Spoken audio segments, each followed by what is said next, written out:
Welcome back to Getting to the Top, where I interview transformational leaders about their leadership journey.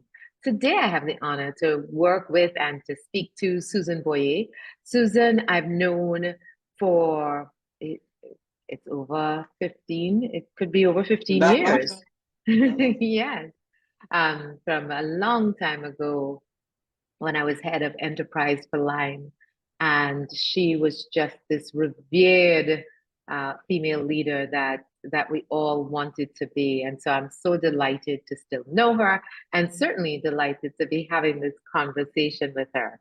She's the Vice President, Business Relationship Management at Sagicor Life. And she had, at the time, managed technology. She provides oversight and leadership of the company's group life and health and creditor life insurance policies in the Eastern Caribbean. She covers quite a few countries. She's incredibly well connected.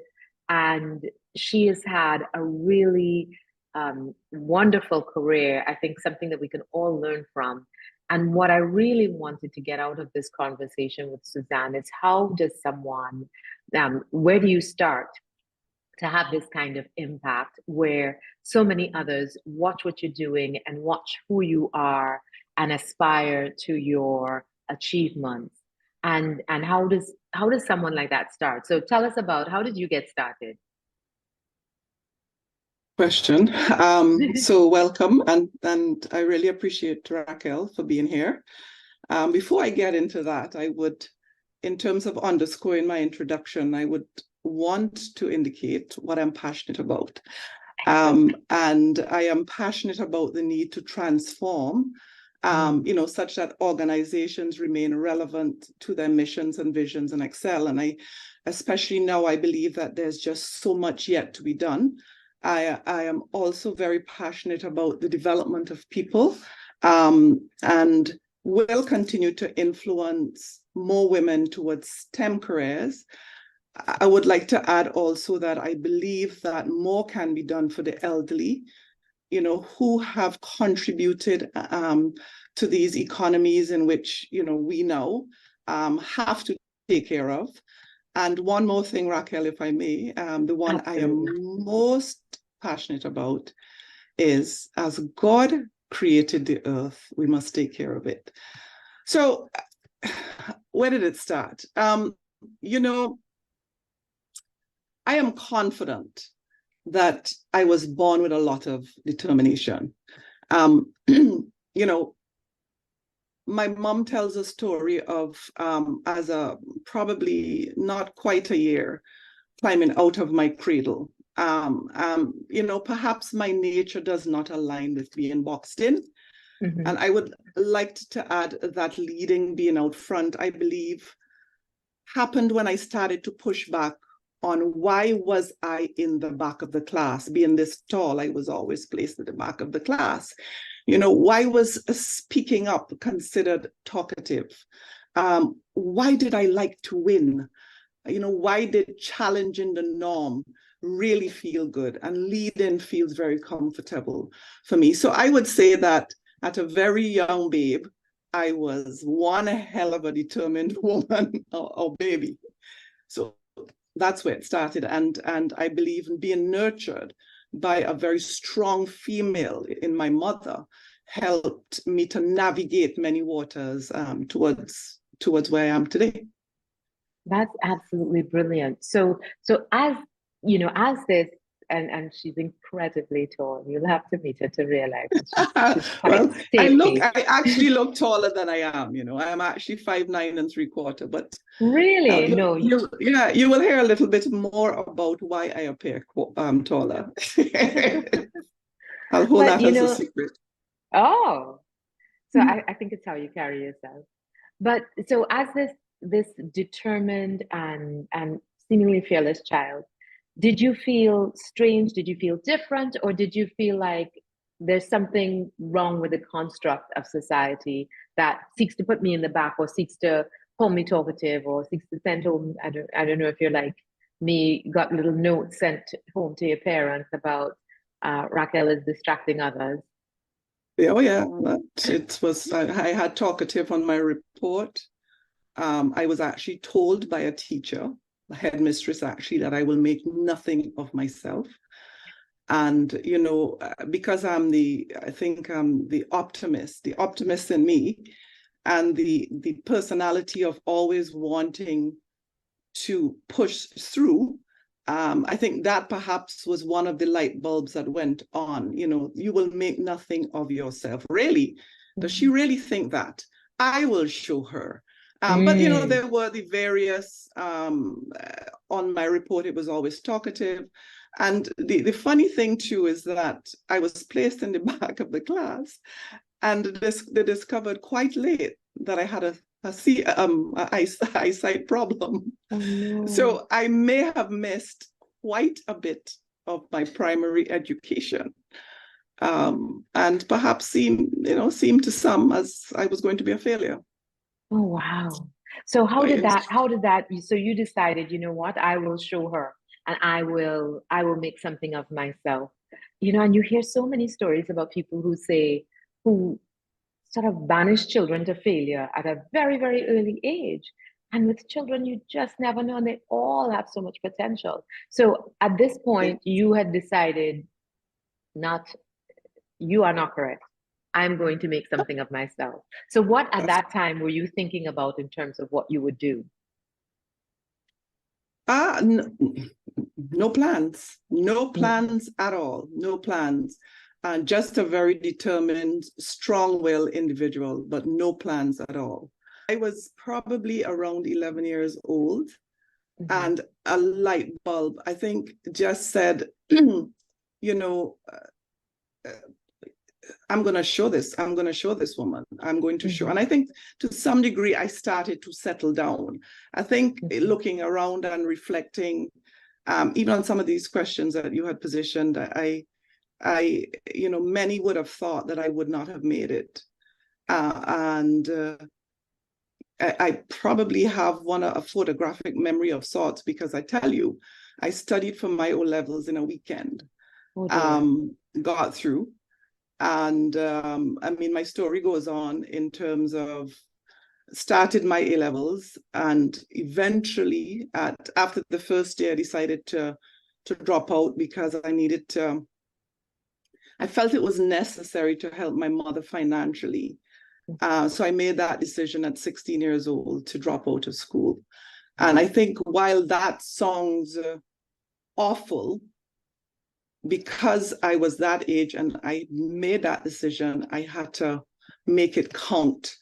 So I think that would have been one of the most significant milestones, certainly within my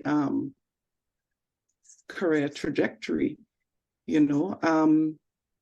So it was really about, I guess things bounce off of me, Mm, I don't take to mm, insults and negative comments. Those things don't matter to me. I keep focused on the goal, and whatever I see as in front of me. But no plans, Racquel, no plans at all. No plans at all.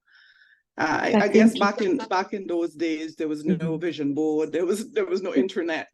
And my mother was struggling in a marriage, and I was the last one left behind. Everybody else had gone away, and so I had to make it count for her. how many siblings? Four. I'm the Okay. last of five.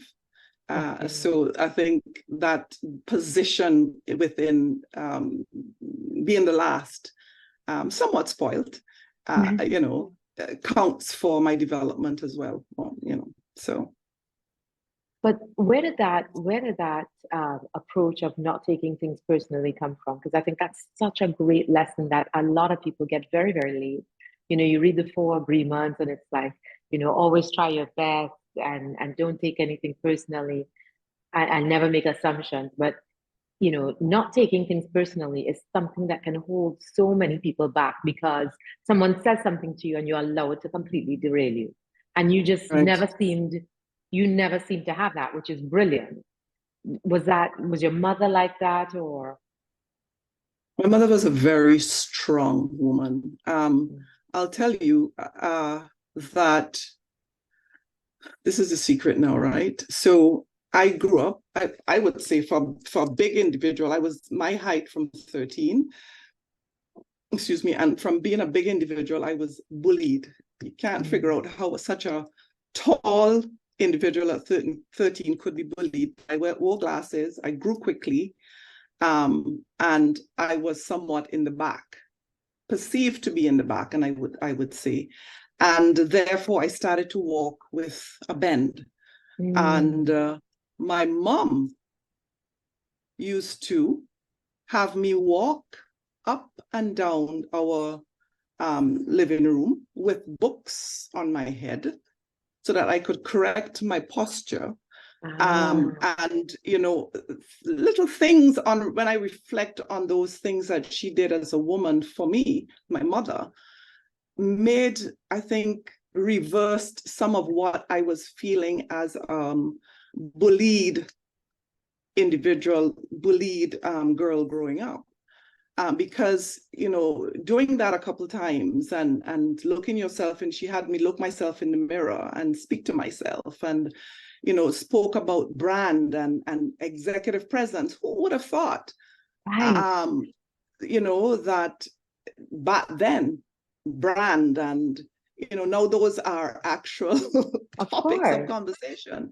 Yeah. So she spoke about brand. She spoke about the need to carry oneself properly, speak properly, engage persons, looking them in the eye. And that just, I believe, developed my confidence over time. And, who knows, perhaps, perhaps that's the reason. And there's a lot of study around just your physical posture and what that does to Mm, your physiological being. So it isn't just about, hold your shoulders back and keep your head high. It changes right. the way you feel inside. It changes your chemical composition. So these things, are Absolutely. so important. So where would she have gotten this from? That is a very good question. She was the first She was the first girl of 13 children. Oh dear. And, was very, I would say, very independent, got married at 17 years old. So had to lead her life from a very early stage. Actually took one of her sisters and helped raise her, in terms of giving back to the family. There are stories that her father would come home from the plantation and kind of drop the cash or the money in her lap. Did that do it? That's a good question. But I really, where did she get it from? Maybe it's part of her struggles through life. Yeah. You know. Brilliant. Brilliant. And I think, a lot of people talk about the fact that we shouldn't overprotect our children from adversity because Mm, that's what builds character.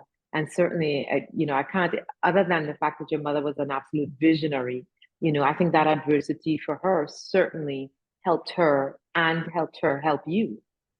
yeah, and I think too, because I was probably the one left behind kind of thing. I had that time with her, and I had that time through good and not so good. So I then had to help pick up some of those pieces, and perhaps at a very tender age, learned to lead. Yeah. And they say somewhat like an outlier, I guess. So that's Yeah. probably part of it. with a strong determination to get out of a cradle. So you leave high school prematurely. So then what do you go on to do? So I went, as I said, I started my A levels. Mhm. No, I graduated, I did my O levels, and then I went on to do A levels. And then I left after the first year, and then I went to work in financial services in the bank. Okay. And for me, that was part of wearing the uniform and strutting up and down Mhm. the roads in St. Vincent was a flashy thing to do, but also I was doing it at a pretty young age. And I worked and used my time wisely. spent lunch hours learning extra stuff and started to quickly progress in the bank. No, and it's not that I planned to progress. I guess it was just my nature to step out, to lead, to be out front, to do things differently, to innovate. So I think it was more about that and less about a plan. Honestly, I think it was more that, there were just different ways of doing things, better ways of doing things, and I needed to find those ways. And I think too, Racquel, part of it is, as I look back on my entire career in terms of, how it has progressed, there's this thing inside my head that says, I need to catch up. You need to catch up. You need to catch up. And I think it's partly because of the fact that I dropped out of school. So that drive in terms of needing to catch up is what propelled me into continuing my study. So I went to the bank, and then I got married at a very early age of 19, well, just about 20. And then I moved to Barbados and went to university. Did very well in my university studies. Had my first daughter in my final year, and that was my actually best year. Got straight A+ that year. That was an awful year, but I credit a lot of good friends and value the relationships that I had on campus at the time. And then things kind of progressed from that. So I had my first daughter, and then I went back to the bank and then left the bank. And then this opportunity arose in Life for Barbados back at the time. And my second daughter was just born, 1 month old. And I said, I'm going to take this opportunity. Somehow I kind of leaned towards financial services, and I always admired insurance companies because maybe they were somewhat complex. So when that opportunity came up, I thought, no, I needed to do this. And maybe it was unfair to my girls, but I believe, looking back, that I have set a path for them and an example for them as young women to become strong women. And I believe that they are strong women. So do you, I recall when I was going back to school after having my first daughter, and I was, belaboring, do I leave her now? She needs me so much. She's a child, she's small, and my aunt said to me, the time will pass, whether or not you go. So you might as well have something to show for it on the other side. And she said, she doesn't need you as much as you think right now, but she will need the woman you need to become when you do what you need to get done. And that was a turning point for me. And so, your girls were quite a bit younger, but I don't know, or maybe it built their resilience, could be. But certainly the example that you would have set, and the career that you've had, and the esteem that you carry with you, it was absolutely worth it, without question. I think so. And I worked with the space. So for example, they're doing homework and I'm working. Wonderful. I'm preparing dinner and I go back to work. So they could see that, in life, one, life doesn't come easy. Two, life is a gift. We have to treasure it. Utilize time is precious. And I hope that, I have demonstrated that for them. So. Yeah. Well, I think, I'm the gratitude gene does not turn on until very late. So I'm still waiting for that first one to turn on. Someone described motherhood as the unpaid activities coordinator on the SS Ungrateful, and I was like, I feel that. That is definitely. No. How old is she? How old is she now? The older one is 27, going to be 28. Ah, older. Yes, good. Yeah. Well, mine are, I'm going to get this wrong. Mine are 36 and 34, or 37 and 35. Yes, both married. So I have, two sons-in-law. And yeah, both married, and yeah. So Oh, I did I have thought pleasure. I had both of my children before I was 27. I thought our girls were the same age. I don't know why. Well, I thought that my Yeah. girl and your girls were the same age, but your girls are a bit They're, older. they're, So, they're so, older. Yeah, so has the they're women. gratitude turned on yet? I think It's so. coming. It's coming. I think so. I think so. I work hard at family. Okay. You know, it's not something I take for granted. And Mm, you know, I have managed to work up my career and keep my family together, knock on wood, and I give thanks to God. But I really work on family, and we meet every week, you know, for Sunday lunch, and oh, wonderful. that's not something that comes easy. Yeah. Um, you know, we would go out together, we lime together, we hang together, and so maybe there's some gratitude in there. Good. Yeah. No, no, no. And you know what? To be fair to my own mother, I don't think my gratitude turned on till very late either. So that's how it Yes, goes.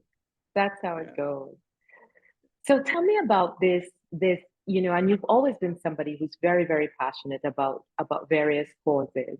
But I feel like the most interesting one to me is your passion and care about the elderly, because so many people forget about the elderly, forget about once you pass a particular age, you're either a bother.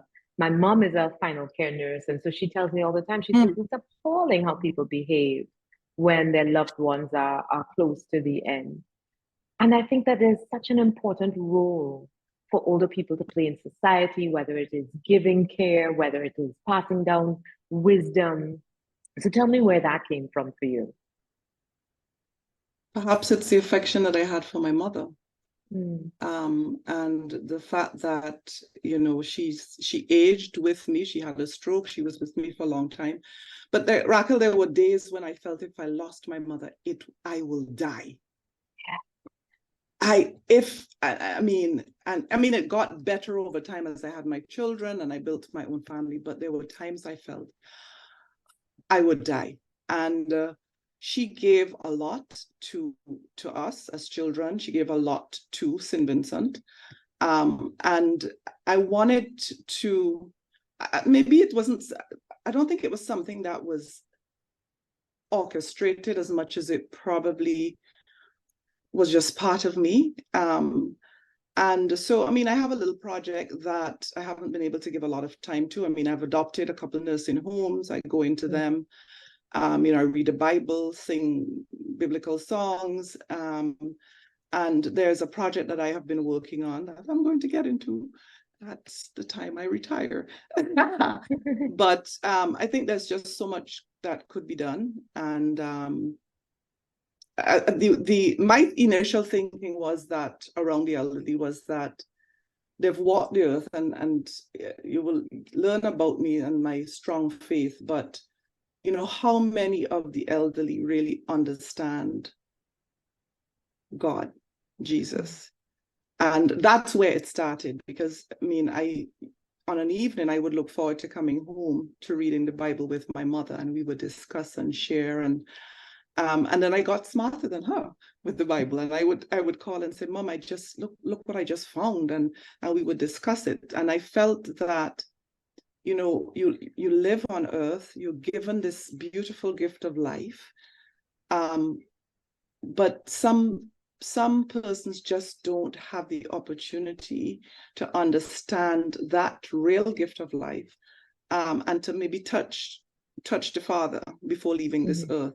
So that's where my give back started. You know, I'm gonna try to do that, connect them with Christ, read the Bible, share that as the flesh gets older, the spirit should get younger and stronger. mm. And so that's where it started.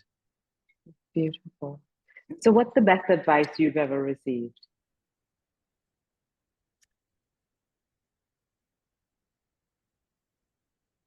It's probably about my brand, Mhm, um, and and I've read books thereafter about the brand and stuff. But I would say probably coming from my mother about my brand. And I tell my team, I'm very passionate about my brand, very passionate, to the point that I'm very careful as to how I present, what I do, my level of integrity, all of that is bundled up in this beautiful thing called a brand.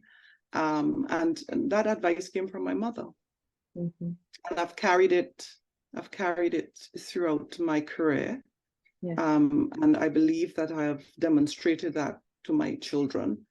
And hopefully that message will live on with them. Yeah. And that's something they can't pay for, huh? That your brand, Definitely. the integrity, what people know you for. Definitely. That is, a non-negotiable. And what's your proudest moment in your career?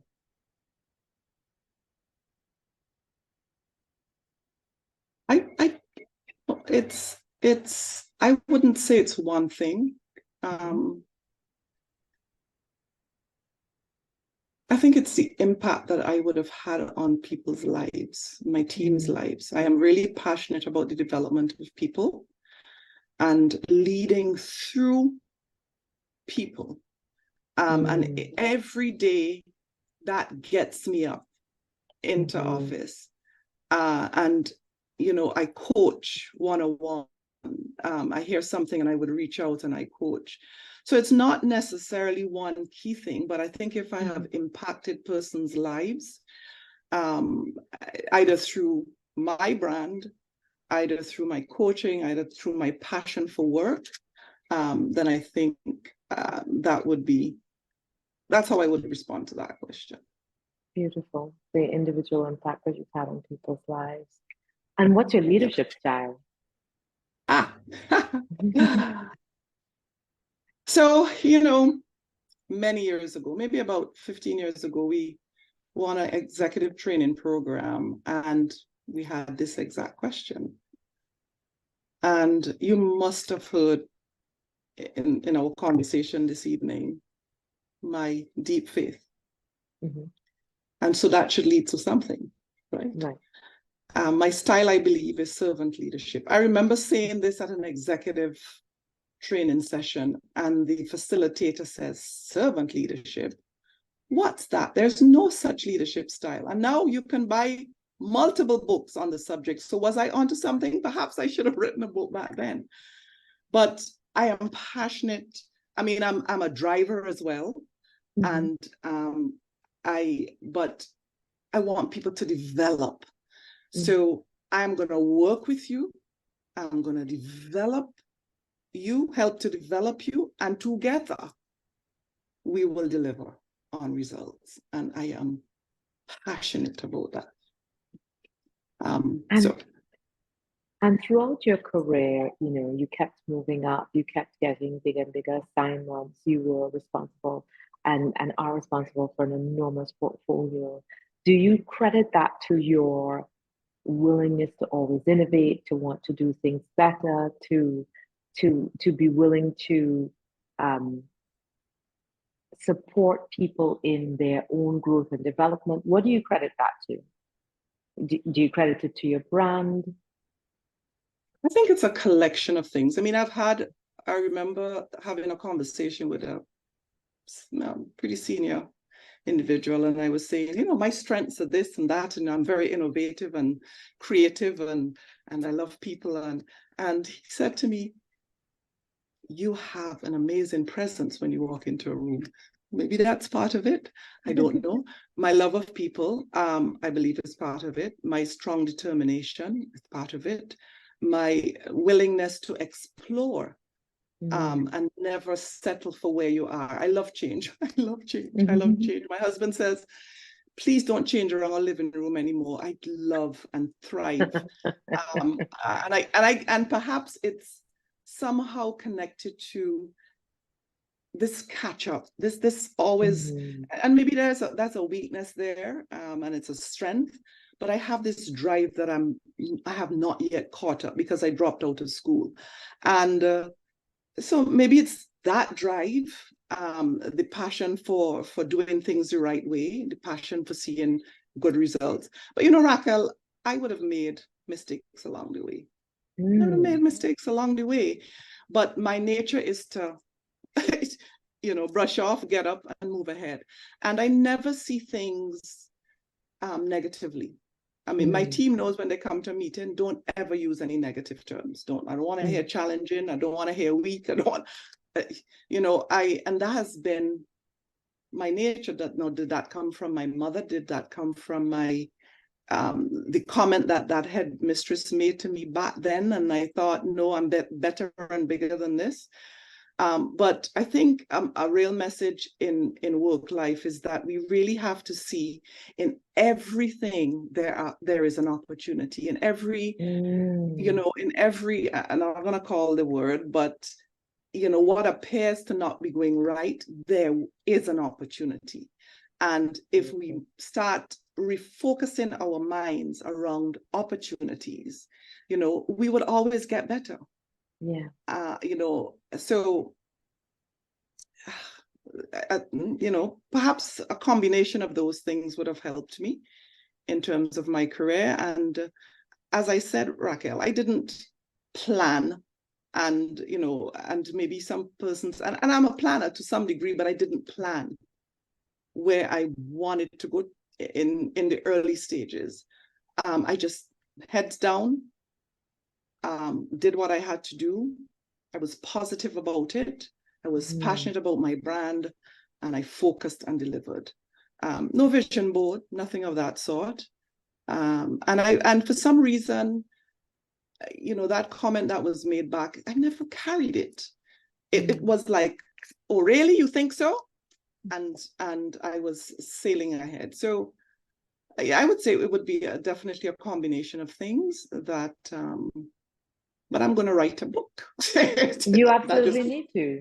You absolutely need to. You missed the servant leadership book, but yes, and I think you should. But I think I just want to go back. I think it's always great when we're willing to share a particular mistake. Can you think of a particular mistake that you made that you're willing to share? I think it's always instructive.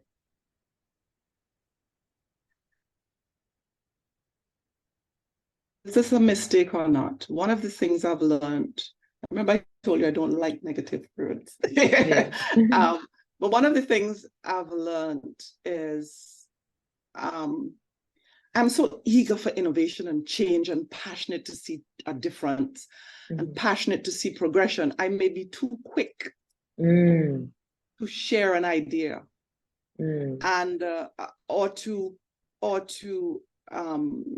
position an idea. And I've learned in my career that you really need to understand, do the proper research, know what the value proposition around that idea is, who's going to be in the room to the pitch. Hold back sometimes is necessary, because if it gets out too early, perhaps the objective of that idea dies too early. So I would say that definitely is something that I've learned along the way. And as I say, my spirit just speaks to wanting to do things better. What is a better way of doing this? So I may be too quick to drop a comment or an idea in a room, and then it gets either lost, killed, lost. It may have lost momentum. So that would definitely be one. I would say that mistake. I would say it's a learning. It would have been a learning that I would have matured in my career over time. So from my vantage point, getting this look behind the curtain, I think definitely your optimism has served you so well. And that lesson about, how you view something says a lot about how it may work out for you. Because if you view it negatively, you may completely miss the opportunity in the moment. And I think so many, Gen Zers are tend to sort of get caught up in what's not going right and miss the complete opportunity in any moment. And I think it's so important that we realize that, listen, as much as something may be going quite off course, there is always an opportunity in that moment. I think that's an absolutely beautiful learning. And that coupled with some determination and being willing and striving and making sure, listen, you know, something good will come of this. I have decided. You Yes. will make sure Yes. that that does, and then you have your family and you have your grounding in very strong values, and those will keep you anchored. That allows this optimism and determination to flourish. Yeah, I think these are beautiful, beautiful lessons to kind of to take forward and to help carry a career forward and to be serious about your brand. I think far too, especially in this, when we were growing up, it was far easier to make a fatal mistake and recover because there was no social media, there was no recording, there was no, it Right. will live That's on in true. infamy. It That's was true. you got to change and to innovate and to test out different ways of being while you learned and you grew. Now, Yes. you don't Spot. have as many opportunities to have a misstep and to recover. So it's Yep. so important that you get it from early and that you hone that brand from early o'clock. So you Yes. understand, listen, this is how I present myself and this is how I'm received. And there is a perception about me in everything that I say, in everything that I do, in every way that I execute. And that is powerful and priceless. Thank you. Yeah, Thank yeah. you. And your reputation has said it, huh? I mean, and that's what you want. You want your name to be called in various rooms in always positive ways because people know that brand. They know what you stand for. So I'll Well, tell I'll tell you guys. that was the objective. I was trying to get Suzanne on a board, and I knew that she was quite sought after as a director. So I really like prepared, I said I'm gonna have to like wrangle her into this position. Because again, because you know the brand, because you know what it stands for, people are gonna seek her out for these things. And you know Thank what you, I Racquel. remember? I appreciate that. I appreciate I it. I remember appreciate it. I about really our should. time when I was with Line, that your attention to detail, and it was always lots of fun dealing with you, but you were very much a stickler for, okay, well, how's this going to work and how's that going to transition? And when are you going to do That's this? the OCD nature. That's the OCD nature and coming out. I've learned to, over time, soften that Okay. because, the world is moving so quickly. Yeah. In the past, you had time for that. Yes, you need to be focused on quality of the delivery. And, but the minimal viable product, Yeah. Yeah. you Yeah. don't need perfection there's no such thing.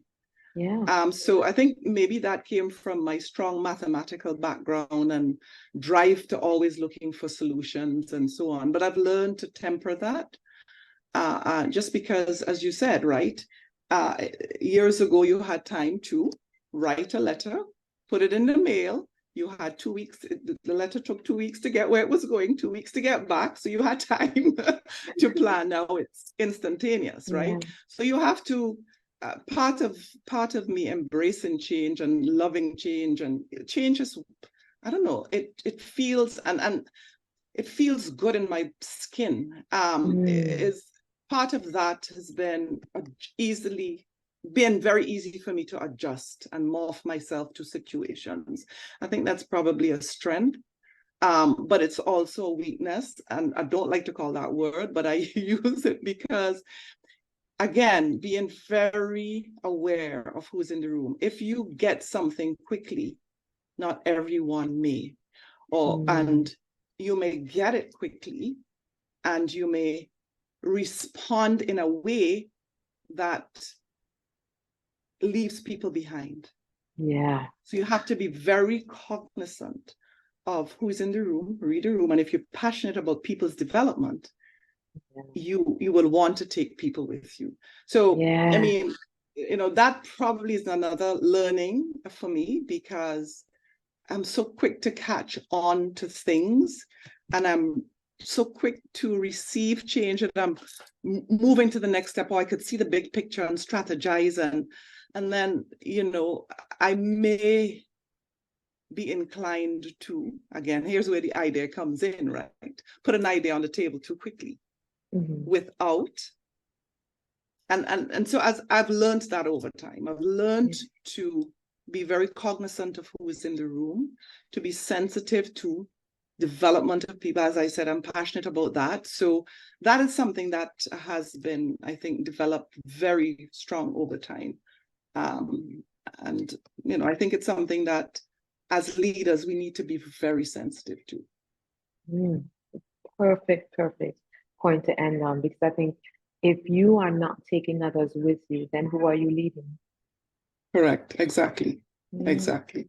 Suzanne, thank you so much for this conversation. I knew I would learn a lot, and I'm so glad.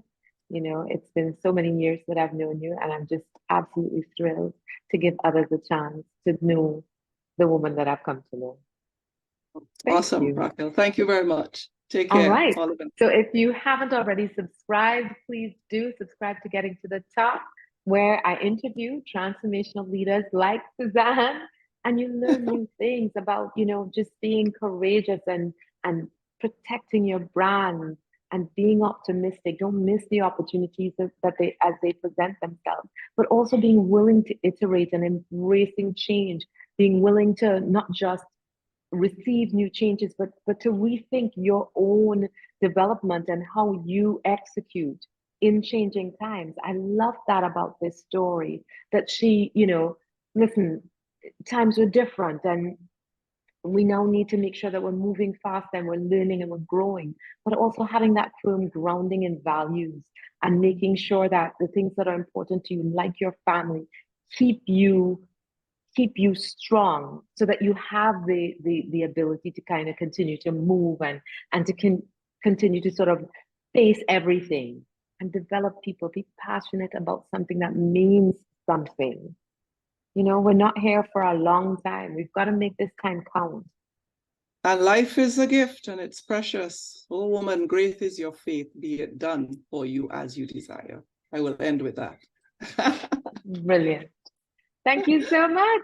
Awesome. Take care. All the best. All righty. Bye. Okay, bye-bye.